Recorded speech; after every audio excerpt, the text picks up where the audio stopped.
We have all been told at some point in our lives that honesty is the best policy, and that if you work hard and stay virtuous, success will naturally follow. It is a comforting idea.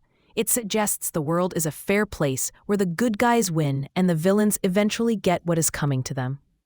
But if you have ever felt the sting of a betrayal or watched someone less qualified climb the ladder through pure ruthlessness, you know there is a gap between how we want the world to work and how it actually does.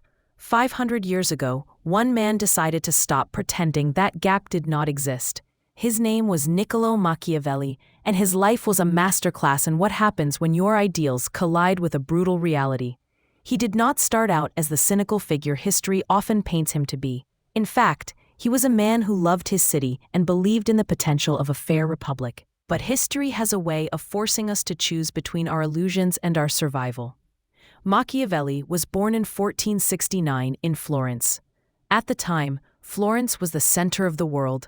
It was a place of incredible beauty, filled with the art of Michelangelo and the wealth of the Medici family. But beneath that golden surface, it was a shark tank. Politics in Florence was not about polite debate. It was a game of shifting alliances, mercenary armies, and sudden, violent ends.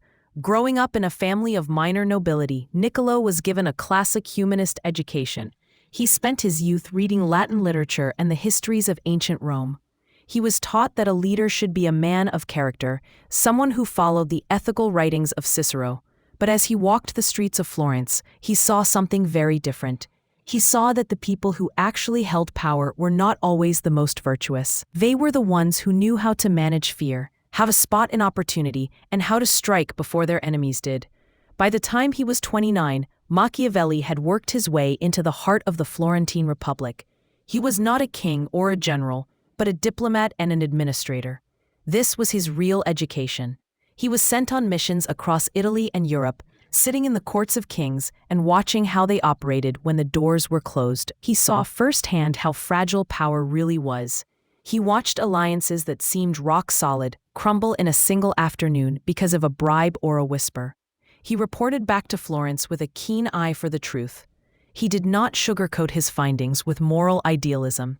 He looked at the motives of leaders and saw greed, ambition, and fear. He realized that in the real world, being a good person was often a liability if you did not also know how to be a dangerous one. He saw his beloved Florence struggling to stay independent while foreign powers circled like vultures, and it frustrated him. He saw that the city's reliance on mercenary soldiers, men who fought only for a paycheck, was a recipe for disaster. He wanted a Florence that was strong and self-reliant, but he was starting to realize that civic virtue alone was not enough to protect a city from a world that did not play by the rules. The turning point. The moment that would define his legacy came in 1512. The political winds shifted, and the Medici family returned to power in Florence. The republic Machiavelli had served so faithfully was dismantled overnight. He was not just out of a job. He was accused of conspiracy, thrown into a dark cell, and tortured. Imagine the psychological toll of that. One day, you are a respected diplomat representing your state on the world stage, and the next, you are being broken by the very system you tried to protect. When he was finally released, he was a broken man in the eyes of society. He was exiled to a small, quiet farm in the countryside, far away from the halls of power. For a man who lived for the buzz of political intrigue, this was a death sentence.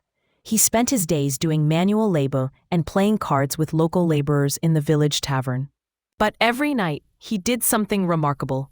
He would go back to his study, take off his muddy everyday clothes, and put on his formal royal robes. In his mind, he was preparing himself to speak with the great thinkers of the past. It was during this period of isolation and failure that he wrote his most famous work, The Prince. He did not write it to be a villain. He wrote it because he was tired of the lies. He wanted to show the world how power actually works, not how we wish it worked. He argued that a ruler cannot always be good. If a leader tries to be virtuous in a world full of people who are not, they will be destroyed. Success, he claimed, depends on being adaptable. It depends on knowing when to be the lion and when to be the fox. This is where the term Machiavellian comes from, and it is usually used as an insult. We think of it as being synonymous with being a sociopath. But if you look closer at his life, you see a different story. Machiavelli was not celebrating cruelty for the sake of being cruel. He was obsessed with stability. He had seen what happened when a state collapsed. He had seen the chaos, the poverty, and the death that followed political failure. To him, the ultimate moral good was the survival of the state. If a leader had to be ruthless to keep the peace and protect the people, then that was a price worth paying. He followed up The Prince with the Discourses on Livy, where he talked about the importance of a republic and the role of the people. He was not a fan of tyrants, but he was a realist about human nature. He knew that humans are driven by self-interest and fear. He believed that a good government is one that acknowledges these flaws and builds systems to manage them, rather than pretending they do not exist. Machiavelli spent the rest of his life trying to get back into the game, but he never truly regained his old influence. He died in 1527, at the age of 58. He did not leave behind a fortune or a political empire. What he left behind was a mirror. He forced us to look at the darker parts of our own nature and the uncomfortable realities of how our societies are built. So what do we do with a legacy like that? Even today, his ideas spark a visceral reaction. We want to believe that we can be successful and stay perfectly clean, but Machiavelli challenges that every single day. He reminds us that survival often requires a sober, sometimes painful appraisal of the world as it is. I am curious to hear what you think about this. Do you think Machiavelli was right to pull back the curtain on the ruthlessness of power? Or do you think his ideas created a self-fulfilling prophecy that makes the world a more cynical place? Is it possible to lead with pure virtue in a world that often rewards the opposite? It is a question that has been debated for 5 centuries, and I would love to see your thoughts in the comments. Thank you for watching and for diving into this bit of history with me. If you found this story interesting, subscribing to the channel would mean a lot. I will be back soon with more stories that challenge the way we see the world.